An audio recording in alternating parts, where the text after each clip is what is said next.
Hello, everyone. Welcome to the 5th season podcast, Conversations on Successful Aging. I'm David Lowry, and with me is my good friend, colleague, Don Drew. We believe aging is a privilege, and we want to have conversations on how to do it well. Hey, Don, how are you? David, I'm doing great today, and I would really like to start today's conversation with something that happened to me recently, something actually pretty ordinary. I declined an invitation. It was a social thing, nothing dramatic, but I caught myself composing this elaborate explanation in my head, almost like a legal brief. The reasons I couldn't attend, the context, the framing, the way I was going to present it so nobody would feel overlooked or judge me for saying no. I've been there, but what happened after you did all of that? Well, I caught myself and I stopped and I thought, why am I doing this? Nobody asked for a brief. Nobody is sitting across from me waiting for evidence. I just really didn't want to go. It was not something I wanted to go to. And somewhere along the way, I had internalized the idea that not wanting to do something wasn't sufficient reason, that I owed an explanation, and that explanation was the price of permission. The price of permission. I saw a funny comic the other day, Don. It said, "I'm sorry I'm late. I really didn't want to come tonight." That's good. I like that. I think this points to something that a lot of people in the second half of life are grappling with right now. It's this deeply embedded habit of seeking approval for the choices they make. We're still justifying our decisions, and we're trying to manage other people's perceptions. And the exhaustion that comes from doing that year after year after year is, think about it. David, today we're going to talk about where that habit comes from. We're going to be taking a look at what actually happens psychologically, neurologically, relationally, when people begin to release it. And we're going to talk about what it means to build a life that runs on internal authority rather than external permission. Internal authority versus external permission. Don, this might be the show I need to listen to. I struggle with this sometimes, but I think this conversation is going to land for a lot of people in a very personal way, because I don't think most of us realize just how much energy we're spending on this and how much of our mental bandwidth is occupied by the management of other people's opinions of us. And we need to start reclaiming that bandwidth, me included. So let's get into it. Let's just start at the beginning, because before we can talk about letting go of something, we need to understand how it was that we picked it up in the first place. And the over-explaining habit is a compulsion to justify our choices, our preferences, our decisions. And if you think about it, it probably goes all the way back to childhood somewhere. This just didn't appear yesterday. No, it absolutely didn't. And I think the honest place to start is early childhood, because that's where most of this gets wired in.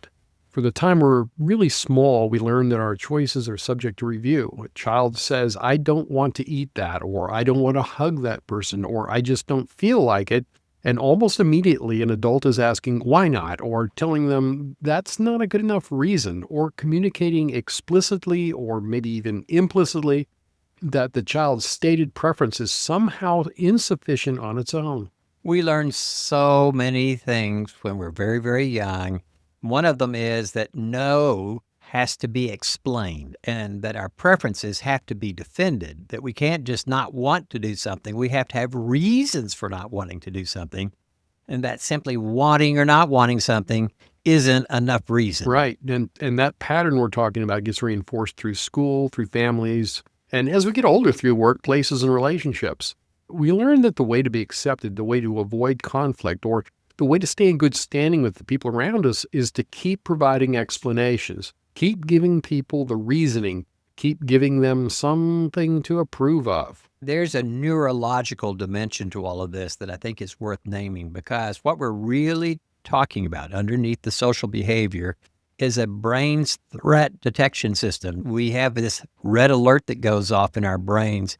Our brains are actually fundamentally social organs. If the frontal temporal lobe gets damaged, we'll know it, right? Because we won't be very social the way we should be. But we involved in very small groups where belonging meant survival.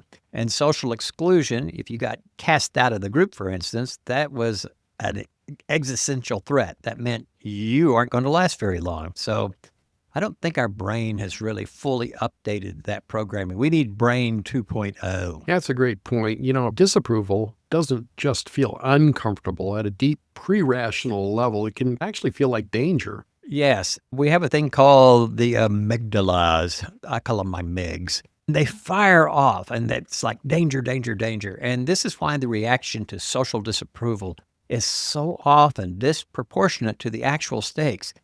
Sometimes somebody will just give you a critical look or a slightly cool response to a decision you've made, and you can just feel your body responding like something significant is at risk. Like, who are you to ask me these things?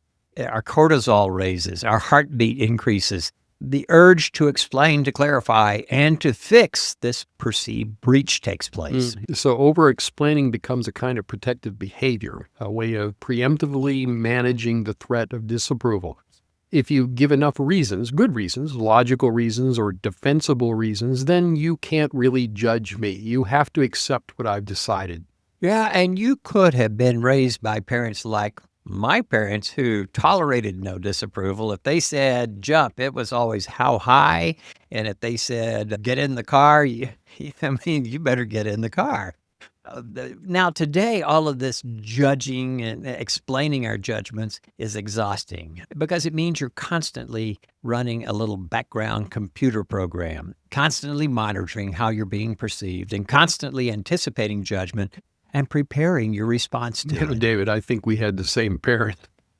So here's the thing that I find really striking about all of this. The behavior tends to escalate in the first half of life, and then it doesn't necessarily diminish. Because the first half of life is so heavily oriented around achievement, around social positioning, around building reputation and status and belonging. We've talked about all these things in the first half of life, right? Yeah. All those goals depend on the opinions of other people. The opinions of other people actually quite often do have a direct impact on us. And so this investment in managing those opinions gets bigger and bigger. And we're told that you got to do it to be nice, but something changes in the second half of life, or at least it can for people who are paying attention, and we hope all of you are. Right. And that's really what today's conversation is about. It's about that shift, a shift that occurs between first and second half of life. What makes it possible, what it looks like, and what becomes available on the other side of it. So we want to think about what it actually cost us. We often don't have it's not clear in our minds what the accounting of it is, of what over-explaining actually takes from us. It's become so normalized, so automatic, but you don't realize that there's an invisible price tag going on. Yeah, there. I'm glad you bring that up. That's really important because if someone is going to change a deeply ingrained habit, they really need a clear-eyed view of what the habit is costing them, right? The discomfort of change has to be weighed against something real. So we're going to talk about the cost. And the first one is energy. The older I get, the less energy I have. And I'm noticing those energy depletions, sheer cognitive and emotional energy, the kind that exhausts you, not the physical energy, but the emotional energy. Managing other people's perceptions is a full-time inner project. And you're constantly running the calculations like, how is this going to be perceived? What will they think? How do I frame this? What if they say, why? That's bandwidth that could be going somewhere else entirely. And it's not just the conversations that actually happen. It's also the conversations you rehearse that never happen, right? I mean, the explanations you prepare for reactions that never come, the mental energy spent anticipating judgment that never even materializes. I've had so many imaginary conversations. Yeah, there's a concept in psychology called the spotlight effect. It's called actually several different things. I've heard it called the mirror effect and so on. It's a tendency to overestimate how much other people are noticing us and evaluating us and forming opinions about our choices. Now, probably most of us are aware this occurs a lot when we're, in our teenage years and so on. We think everybody's worried about us, or talking about us, or thinking about us, but that continues on in adult life as well. The research consistently shows that people are far less focused on us than we assume. They're busy running their own internal narratives, managing their own anxieties and worrying about how they're being perceived. They are worried about themselves. We're worried about ourselves, others' perception. And so we just much of the time are wasting our time worrying about what others think. I know this is a bit of a spoiler alert, but people aren't actually thinking about us. As when we do all of this explanation and all this mental rehearsing, we're acting like we're the center of the universe. Of course they're going to want to know. And then it's like, honestly, I never even thought about it. Right. We're spending all this time defending ourselves against a court that actually isn't even in session. It really hurts, but I'm really wising up to the fact that people don't really think about me. There's only one person that thinks about me, and that's my wife. Oh, I think about you from time to time, Dave. I know you do when it's podcast time. The second cost I want to name is what I think of as identity erosion, because when you have the habit of justifying your choices to others, you gradually outsource authority for those choices to other people. Maybe you've never thought of it that way, but you're no longer the one who decides what makes sense for your own life. Yeah, and over time, that actually erodes your sense of self in a very real way. Because if my choices are always subject to external review and I'm always modifying how I present them to make them more acceptable, then at some point, I'm not even sure anymore what I actually think, what I actually want. The authentic signal gets buried under layers of social management. There's a fascinating study under what we call developmental psychology. Erik Erikson is the psychologist that we're going to refer to. He called it integrity, ego integrity versus despair. And that's the central task of what we should be doing now in this part of our life. The ability to stand behind your own choices without needing them to be validated by others. It's enough. If you want to do it, it's enough. The people who arrive at later in life without that capacity, they're going to still be asking for other people, seeking external validation, still running the approval machine. And they're far more vulnerable to that sense of despair, the feelings that their life didn't quite belong to them. And there's another cost, David. It's a relational cost, which I think is often the least visible, but ultimately one of the most significant. Because when you habitually over-explain, you're training the people around you to expect explanations. You create a dynamic where your choices are always up for discussion, where your decisions are implicitly framed as negotiable. As that guy says, we teach people how to treat ourselves, right? How to treat us. And that's a dynamic that undermines relationships in the second half of life. If you're always giving them permission to question you, it sets up an imbalance where one person is always having to justify themselves, and the other person is, whether they really want to be or not, in the position of approving or withholding approval. And I think a lot of us have experienced what it feels like to be in a relationship where we can't say no, where we can't just say, I'm choosing this, where every preference has to come with a footnote. That's not really a relationship of equals. That's a relationship where the power is distributed very unequally. What's remarkable is that the person who's doing the over-explaining is often the person who initiated that dynamic, not through weakness, but through a habit that's so deep that they've never really thought to examine it. Let's look at what some of the research is showing about this and why we need to move towards a quieter authority of self-determination. I'm going to bring in the science because I think it illuminates something important about this particular shift, away from justification and towards your own internal authority. And that's an important thing for you as you age successfully. There's a framework in psychology that I find enormously useful here called self-determination theory, developed by researchers Edward Deci and Richard Ryan. And at its core, the theory holds that human beings have three fundamental psychological needs: the need for autonomy, feeling like you're the author of your own choices; the need for competence, feeling effective in your activities; and the need for relatedness, feeling genuinely connected to others. And if you can remember those three at the end of the program, you'll pass the many cognitive tests that we intend to give. The need for autonomy is one of the most directly threatened by the over-explaining habit. Exactly. Because when your choices are constantly subject to external review, when you're always seeking permission or approval, your sense of autonomy is chronically under-resourced.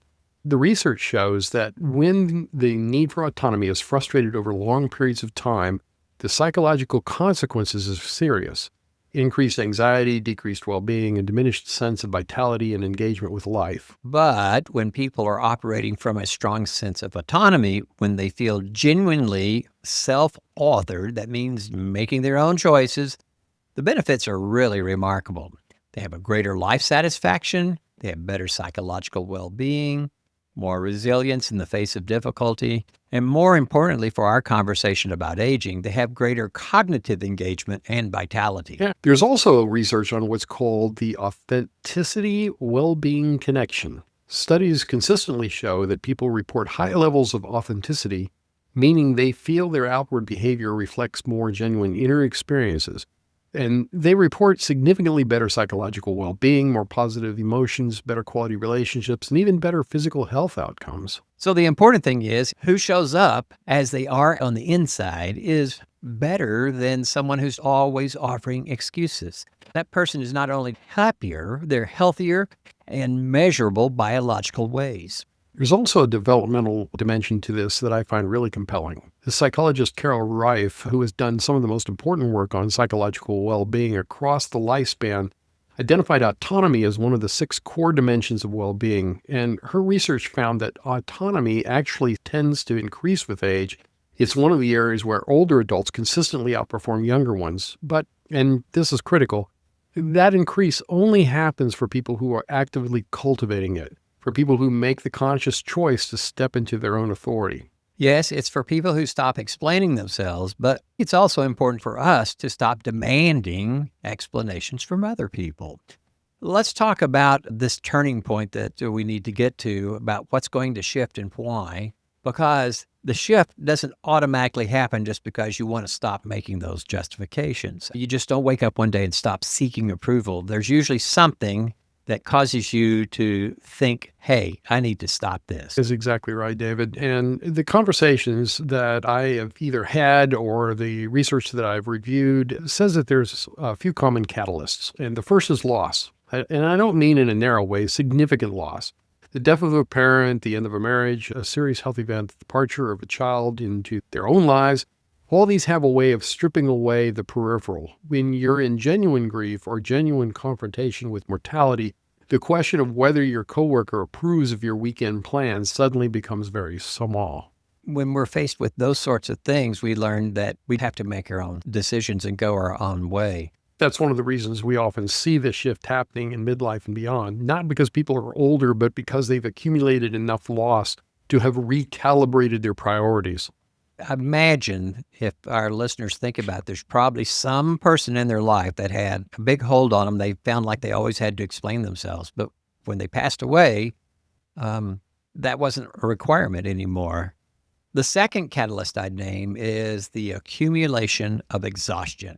There's a point for many people where the energy required to maintain this approval-seeking behavior simply exceeds what they're willing or able to pay. Your tank is running low, and at some point, the cost-benefit calculation goes whirl, click, and you discover that the discomfort of approval starts feeling a lot more manageable than whether or not somebody needs your explanation. I've heard some people describe this as almost a kind of a collapse, not a breakdown, but a quiet giving out, where one day they just stop bracing, stop prepping the explanation, stop rehearsing the justification, and find to their genuine surprise, the sky doesn't fall. This leads to the third catalyst, and which I think might be the most important because the lived experience of not explaining is really important. Because for most people who are deep into the approval-seeking pattern, there's this fundamental assumption that if I just stop justifying, things are going to go wrong. People are going to judge me, and my relationships are going to suffer. I'll be misunderstood. People will be mad at me. But that assumption never really been tested, and we think it's time to put it to the test. Yeah, and when you test it, when you say no without a paragraph of reasons, when you make a choice and simply let it stand, you discover that the consequences are really almost never as significant as the anxiety that you predicted you would have. We'd like for you to think of it like a psychology experience. One of my books, when I say no, I feel guilty, one of the chapters in that book is you don't have to explain yourself or your reasons to anybody. You can just say, I don't think I want to do that. That doesn't work for me. Because the anxiety isn't really calibrated to reality. It's calibrated to that part of you that's encoded with a fear of social exclusion that we talked about earlier. Your brain is using an old threat model. And the only way to update the model is to try something different, gather new data. Let's say you've done that, David. You said no, right? You have to be willing to tolerate a bit of discomfort the first few times you try to Yes. do something like this, because there's going to be a gap in which discomfort is going to come up. The moment between not explaining and finding out what actually happens can feel a little unsettling. It can, but we don't have to do it in a mean and ugly way. Sometimes people say, I don't have to tell you why, or I don't. The whole cool thing about not explaining yourself is that you listen to something, you say, hey, that sounds like a really great thing to be doing, but I don't think that's going to work for me. I've got something else going on that weekend, or honestly, I just don't feel like staying out all night and watching the professionals play ball, or whatever it is that you don't want to do. It's a willingness, like you said, to tolerate the discomfort and disapproval of the gap. And that's what we're talking about here. It's not hardening. It's just being yourself, trusting your own judgment, living through life with a perspective of what matters to you. There's a phrase that I really love. It's called the authority of experience. And I think that's really what we're pointing toward here. In the second half of Yeah. life, if you've been paying attention, you have earned a kind of authority that younger people they just can't access it because they don't have access to it. You've been through more, right? You've made more decisions and you've lived with the results of those decisions, those consequences, and you know more about who you are and what you actually value and what you actually want. And you have the agency to act on that. And as it says in the movie, you've got more insurance. Mm-hmm. And all that authority, when you claim it, honestly doesn't require an explanation. I want to get concrete here because I think when we talk about kind of inner shift or changing our behavior, it can feel a bit abstract. So let's make it practical. What does it actually look like in daily life when someone is living from this place? When they've genuinely moved out of the justification reflex? Well, the first thing I'd say is that it shows up most clearly in really small moments, not in big dramatic declarations of independence, but in the countless small interactions where the old habit would have kicked in, which means you have to think about this. You have to be aware of it. It would be things like the invitation declined without a lengthy excuse, the preference stated without an apology. Absolutely. And you decide to get something different at the restaurant that you normally do, and people say, you always get this. Smile and go, not today. And it shows up in the quality of the way you communicate, because when you're not managing other people's perceptions, your communication becomes cleaner and sharper, and it's simpler. There's less hedging, there's less qualifying, less padding, and it's way more honest. You say what you mean with fewer words. That's always good. And clarity is received by everybody around you. It's very different from the over-explanation version that takes 15 minutes, right? It carries more weight, it's more efficient, and it's just what you need. Because there's often an assumption that if you stop explaining yourself, people will like you less.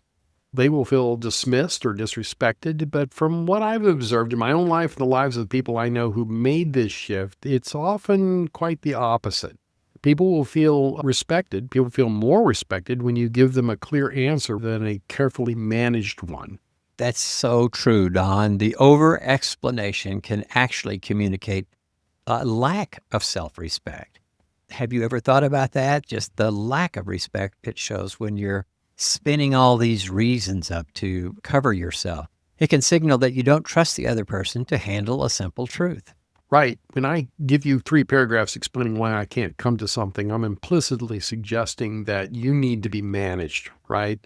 That a straightforward answer isn't something you can receive well. You can't handle the truth.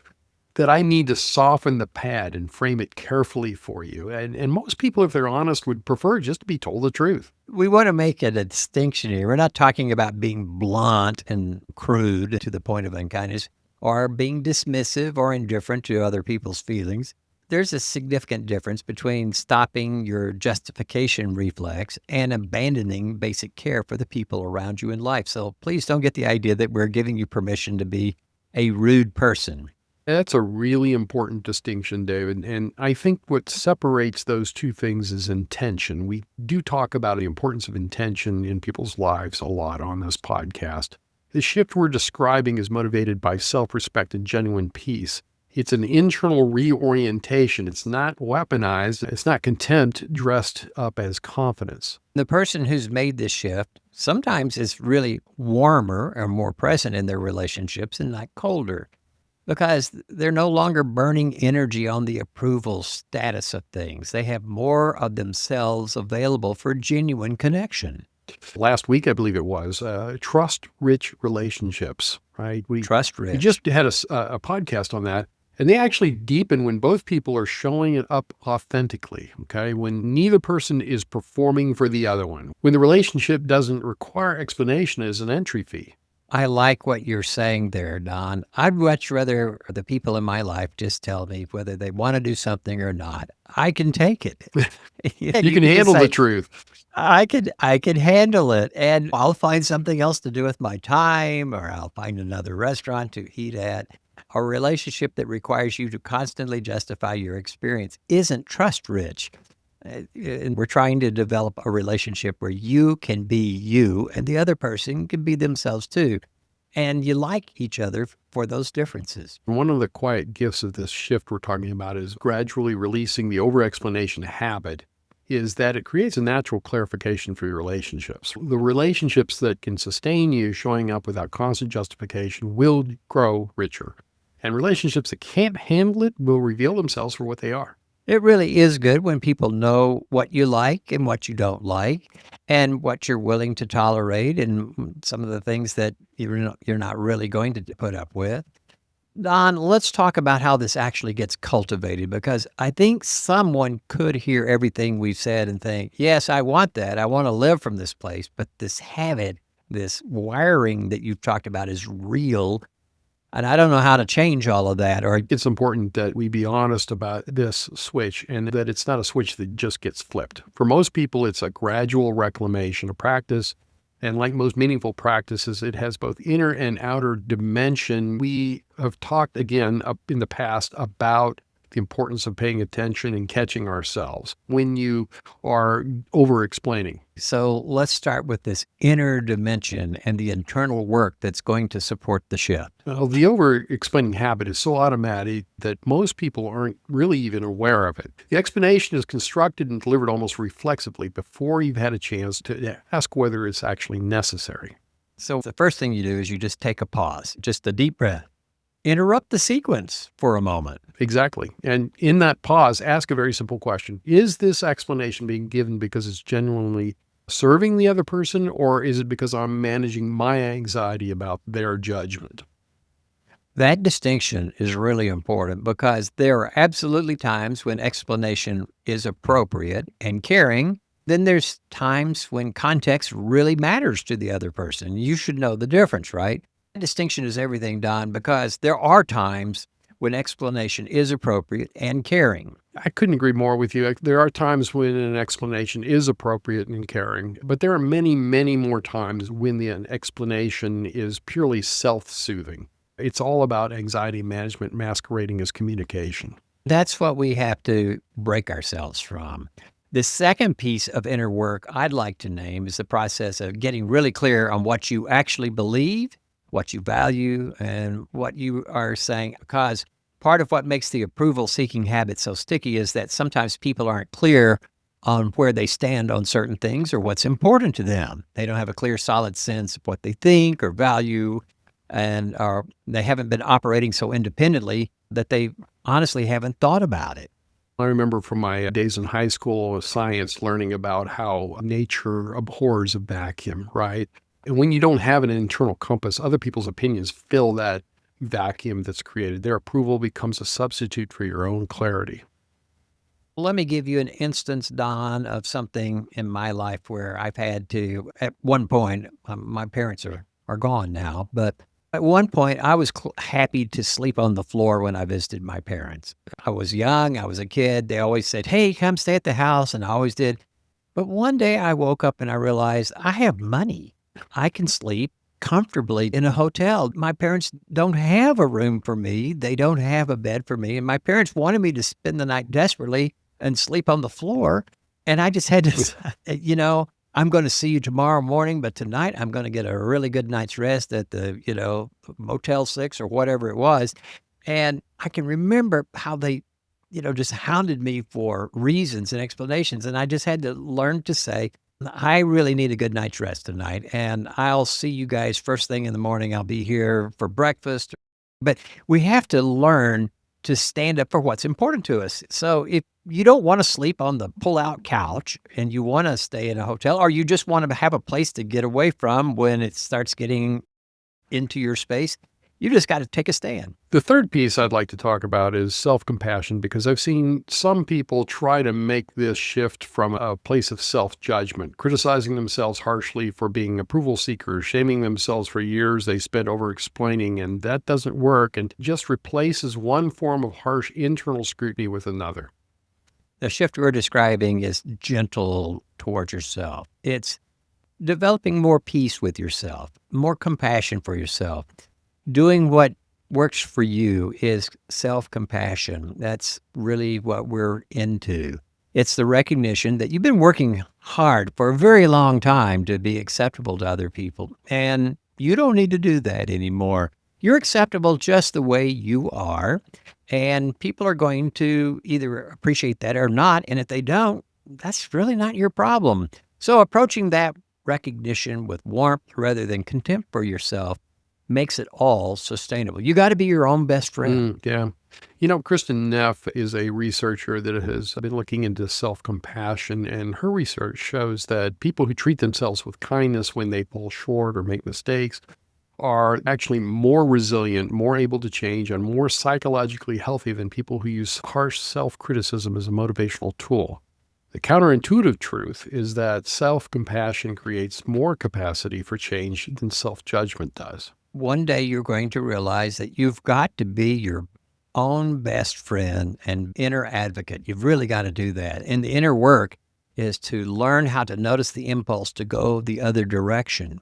But if you get clear on your own values and what it is you really want to do, and you're willing to do so in a nice, kind way, that's the way to begin the process. And then the outer work is simply practicing, right? It's letting the clean answer stand. It's sitting in the slight discomfort of the unadorned no, noticing that the sky doesn't fall, and accumulating enough evidence that the new way is survivable, more than survivable, actually, that the nervous system begins to update its threat model. I want to close today by talking about what becomes possible, because I think the conversation could sound like it's primarily about subtracting things, about removing the habit, doing less, and maybe in a narrow sense, it is a little bit about that. But what really gets created in the space that opens up is really important for us to learn about. You know, the most immediate thing that becomes available is energy, real, usable, cognitive, and emotional energy. You know, you're not drained by this. The mental bandwidth that was perpetually occupied by the approval apparatus becomes available for other things, for the people and projects and experiences that actually matter to you. And you're also going to get a boost of self-confidence when other people go, oh, okay. And you discover that, if that's important to you, they're more than happy for it to be important to you. There's a quality of presence that becomes accessible from you because you're not running around in the background processing all of this. You're not managing perceptions anymore. You're not rehearsing exclamations. You're just being who you actually are with the people in front of you. I've heard some people describe this as coming home to themselves, which is a phrase that sounds almost cliched until you experience it. But there really is something that feels like homecoming about it. The sense of, this is what it's like just to be me, without the performance that comes from always relating to people through the filter of their potential judgment. It's a more honest way of living life. Yeah, absolutely. You know, the relationship is now between two real people rather than between a real person and a carefully managed presentation. And there's an intimacy available that simply cannot exist in the over-explained version. I want to name what this means for the internal experience of aging, because we talk a lot on this show about what successful aging looks like and feels like on the inside. And one of the most consistent things I hear from people who are aging well is some version of this: I stopped spending energy on things that don't matter. So if you're feeling this way, you're on the right track. And they also say things like, I got clear about what I care about. I stopped apologizing for who I am. Yeah, that's the phrase you used at the start of today's podcast, ego integrity. That's what that is, right? And that's the piece we're pointing toward today, David, isn't it? Genuinely believe that it's available to anyone who's willing to do the quiet, courageous work of, frankly, stopping. You know, I've been a lifelong people pleaser, Don, and I can honestly say that this is a life lesson that has come home to me And I just want to thank everyone who joined us today for this conversation. And if it resonated, please share it with someone who you think is ready to hear it. So, listeners, please share us, like us, and as always, aging is a privilege. Let's keep learning how to do it well.